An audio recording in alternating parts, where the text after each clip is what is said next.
మొదటి శతాబ్దంలో ఉన్న ఆ స్టేడియంలో ఏం జరిగేదయ్యా అంటే చాలామంది నేరస్తుల్ని, క్రిమినల్స్ని, ఇంకా దేశద్రోహుల్ని, దైవద్రోహుల్ని ఆ స్టేడియంలోకి పంపించి ఆ స్టేడియం చుట్టూరు కూడా కొన్ని స్తంభాలు ఉండే ఇలాగా. ఆ స్తంభాలకి నేరస్తులు కట్టేసేవారు.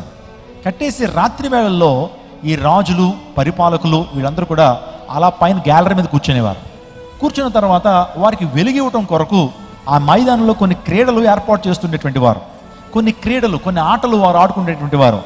ఆటలకి లైటింగ్ ఎవరు ఇస్తారంటే నేరస్తులే. వారిని అంటించేవారు. వారికి కాగడా వేసి ఎలిగిస్తే వారు కాలుతూ ఉన్నప్పుడు, వారు మండుతూ ఉన్నప్పుడు వారిలో వచ్చేటువంటి వెలుగు అక్కడ క్రీడలు ఆడుకోవడానికి లైటింగ్గా ఉపయోగపడేది. అటువంటి శ్రమలు రోమన్లు కల్పిస్తుండేటువంటి వారు. అంత మాత్రమే కాదు, ఆ పులులకి, సింహాలకి ఆహారంగా నేరస్తుల్ని వేస్తుండేటువంటి వారు. ఇలాంటి చాలా శిక్షలు వారు వేస్తుండేటువంటి వారు నేరస్తులకి.